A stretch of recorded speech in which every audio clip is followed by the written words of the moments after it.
Mon cœur s'est arrêté pendant 11 secondes aux soins intensifs. Quand je me suis réveillé, l'infirmier m'a demandé si je voulais appeler ma famille. Il ne savait pas qu'il était à MAUI. Je l'ai découvert grâce à un mot qu'il avait laissé sur ma table de chevet. Parti pour 12 jours. On espère que tu iras mieux à notre retour. Alors, j'ai attendu. J'ai guéri en silence. Puis, j'ai vendu la maison, vidé les comptes et disparu. Quand ils sont rentrés, j'étais déjà parti. Je m'appelle Eleanor, j'ai 62 ans, et mon cœur s'est arrêté pendant 11 secondes aux soins intensifs pendant que ma famille était en vacances à Maui. Ils m'ont laissé un mot. Avant que je vous raconte comment j'ai disparu avec le moindre centime qu'ils croyaient leur appartenir et comment je me suis bâti une vie qu'ils ne pourraient jamais toucher, dites-moi d'où vous regardez dans les commentaires. C'est bon de savoir que vous êtes là. Tout a commencé avec un bip, un son régulier et rythmé qui m'a tiré d'un brouillard épais et lourd. J'ai ouvert les yeux sur la blancheur crue d'un plafond d'hôpital. Un infirmier au visage bienveillant, nommé Carlos, vérifiait ma perfusion. Il a souri. Bon retour parmi nous, Eleanor. Vous nous avez fait une belle frayeur. Une frayeur. Il m'a dit que j'avais eu un AVC massif. Mon cœur s'était arrêté. Pendant 11 secondes, je n'étais plus là.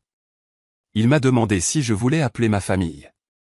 J'ai jeté un coup d'œil à la table de chevet. À côté d'un gobelet en plastique rempli d'eau se trouvait un morceau de papier plié en deux. C'était l'écriture de ma fille, Jessica.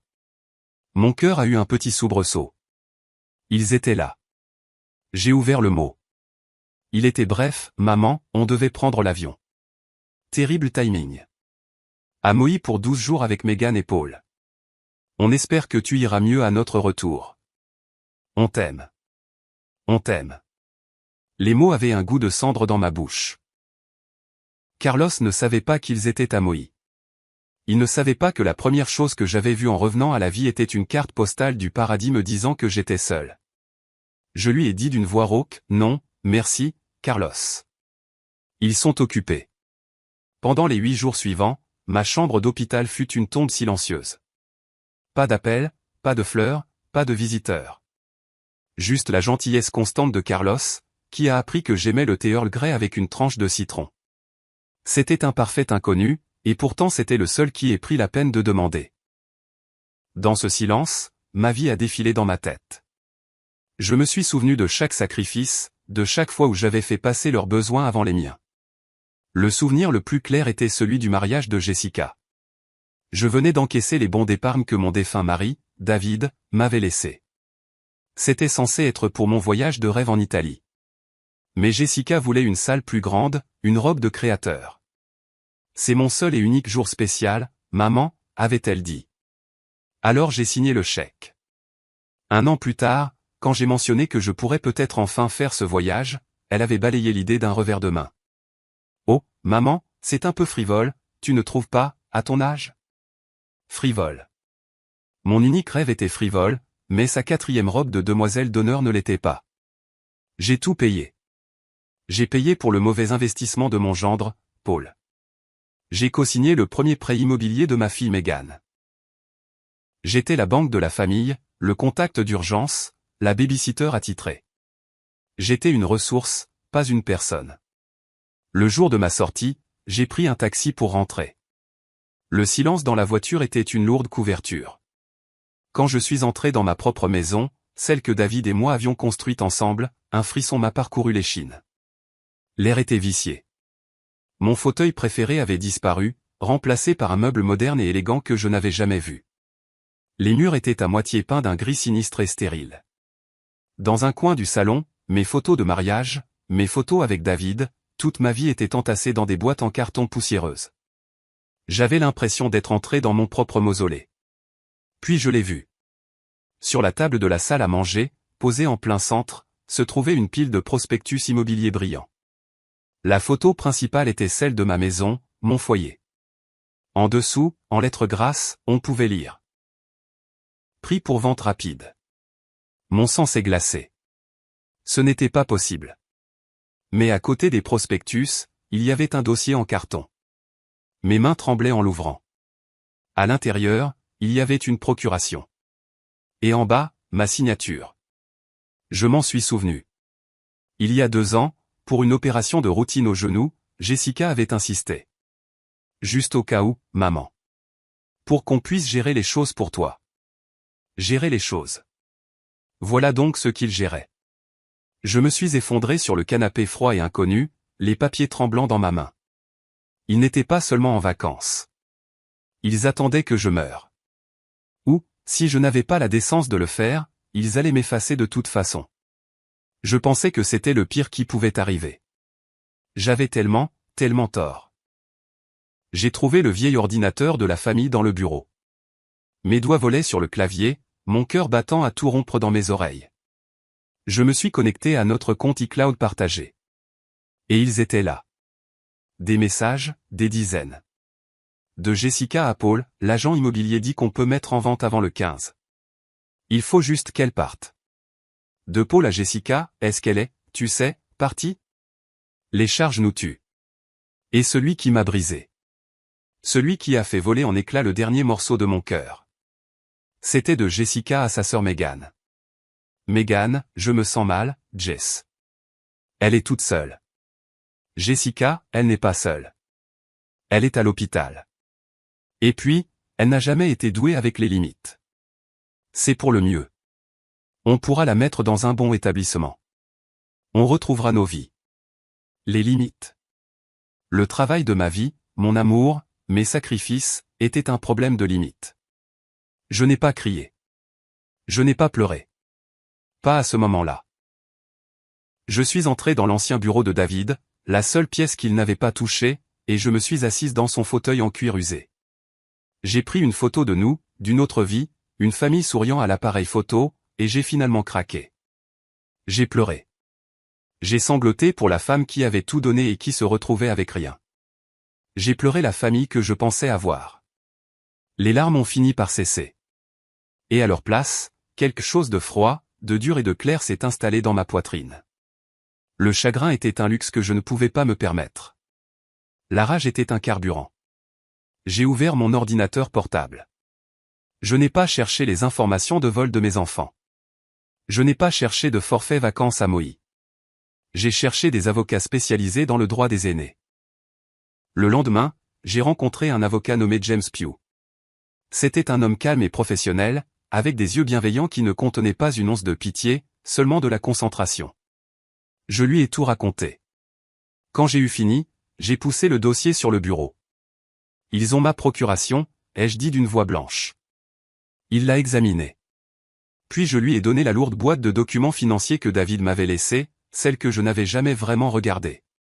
James a passé un long moment à lire un épais document relié par une couverture bleue. Finalement, il a levé les yeux vers moi. « Madame Matthews, dit-il lentement, cette procuration n'est pas valable pour la vente de votre maison. » Je l'ai dévisagé. « Que voulez-vous dire ?» Il tapota le document à couverture bleue. « Votre défunt mari était un homme très intelligent. Il a placé cette maison et la majorité de ses biens dans ce qu'on appelle la fiducie Wilcox. Vous en êtes l'unique bénéficiaire et administratrice. Vos enfants n'ont aucun droit légal sur ces biens. Ils ne peuvent pas les vendre. Ils ne peuvent pas y toucher. Tout vous appartient, entièrement et sans équivoque. » Un lent sourire s'est dessiné sur mon visage. Ce n'était pas un sourire heureux. C'était le sourire d'une femme à qui l'on venait de tendre une épée. James a élaboré un plan de 6 mois. Discrètement, nous allions révoquer la procuration. Nous mettrions la maison en vente avec un autre agent immobilier. Nous créerions une nouvelle fiducie sous un nouveau nom. Le nom de jeune fille de ma grand-mère, Margaret Wilcox. Nous déplacerions le moindre centime. Pendant les 8 mois suivants, je suis devenu un fantôme dans ma propre vie. J'ai tout vendu, les meubles, les bijoux, tout sauf quelques trésors sentimentaux. J'ai fermé les comptes en banque. J'ai fait suivre mon courrier à une boîte postale. Et un matin frais d'octobre, j'ai fait mes bagages dans ma petite voiture. Avec 595 000 $ en espèces cachées dans la boîte à gants, j'ai quitté la vie que je connaissais et je n'ai jamais regardé en arrière. J'ai conduit vers le nord jusqu'à ce que les villes se fondent dans des villages et les villages dans des forêts. J'ai atterri à Pinewood, dans le Maine, une petite ville dont la population, comme le disait le panneau de bienvenue, ne valait pas la peine d'être comptée. Je me suis présenté comme Margaret Wilcox, bibliothécaire à la retraite, veuve, sans enfant. J'ai loué une petite caravane confortable pour 595 $ par mois. J'ai commencé à faire du bénévolat à la bibliothèque locale. Je me suis fait des amis. Une serveuse de 27 ans nommée Sarah, avec une fille pleine de vie nommée Olivia. Olivia a commencé à m'appeler Nana Maggie. Nous avons planté un petit jardin ensemble. Je lui ai appris à raconter une histoire en prenant toutes les bonnes voies. Pour la première fois depuis des années, j'ai senti mon cœur commencer à dégeler. J'étais en paix. Bien sûr, une telle paix ne dure jamais. La bibliothèque locale, fière de sa nouvelle bénévole, a posté une vidéo de 30 secondes sur sa page Facebook. C'était moi, en tant que Maggie, lisant à un groupe d'enfants captivés. C'était touchant. C'était mignon. Et c'est devenu juste assez viral pour qu'un lointain cousin dans l'Ohio la voie. Tiens, on ne dirait pas tante Éléanore? Une semaine plus tard, j'arrachais les mauvaises herbes dans mon jardin quand Sarah est arrivée en courant, le visage pâle. Maggie, dit-elle, la voix légèrement tremblante, il y a une femme à la bibliothèque. Elle te demande. Elle dit qu'elle s'appelle Jessica. Elle dit qu'elle est ta fille. Elle se tenait sur mon petit porche une heure plus tard. Jessica, rayonnant de fureur et de suffisance. Et Megan, juste derrière, l'air pâle et coupable. Qu'est-ce que c'est que ça? Cracha Jessica en désignant ma petite vie paisible. Qu'est-ce que tu as fait? La maison a disparu. L'argent. Où est notre argent? Notre argent. Megan s'est mise à pleurer. Maman, on était si inquiets. J'ai levé la main. Le silence est tombé. J'ai regardé Jessica, son sac à main de luxe et son visage furieux et magnifique. Le visage que j'avais autrefois aimé plus que ma propre vie. Ce n'a jamais été votre argent, ai-je dit, ma voix calme et claire. Ce n'a jamais été votre maison. Papa me l'a laissé. Dans une fiducie, un document légal que vous n'avez jamais pris la peine d'étudier parce que vous étiez trop occupé à dépenser ce que vous pensiez être votre héritage. Le visage de Jessica s'est décomposé. La rage a été remplacée par une pure incrédulité balbutiante. Tu mens. On va te poursuivre en justice. On dira à tout le monde que tu es mentalement instable. Allez-y, ai-je dit, et j'ai ressenti un profond sentiment de libération. Je vous en prie. Racontez au tribunal l'histoire de Moïse. Parlez-leur du mot que vous avez laissé pendant que j'étais en train de mourir. Racontez-leur comment vous avez mis ma vie en boîte pendant que je me battais pour elle. On verra ce que ça donnera. Je me suis tourné vers Megan, dont les sanglots n'étaient plus que de petits hoquets silencieux. Je suis désolé pour toi, Megan. Je suis désolé que tu aies laissé ta peur être plus grande que ton amour. Puis j'ai de nouveau regardé Jessica. Et pour toi, je ne ressens absolument rien. Je suis rentré dans ma maison, ma vraie maison, et j'ai fermé la porte. Je ne les ai pas regardés partir. Je suis allé à la fenêtre de ma cuisine, d'où je pouvais voir Sarah et Olivia m'attendre dans leur jardin. Sarah m'a fait un petit sourire interrogateur. J'ai souri en retour. Quelques semaines plus tard, une dernière lettre de James est arrivée, confirmant que tous les liens juridiques étaient rompus. Je l'ai lu une fois, puis je l'ai jeté dans mon petit poêle à bois. Je ne l'ai pas regardé brûler. J'ai regardé Olivia, qui courait à travers l'herbe, les bras tendus, criant mon nom. Nana Maggie. Et je suis sorti pour aller à la rencontre de mon avenir. Merci d'avoir regardé jusqu'au bout. Si cette histoire vous a touché, n'oubliez pas de liker, de vous abonner et de partager. Et surtout, dites-nous ce que vous en pensez en commentaire, on adore vous lire.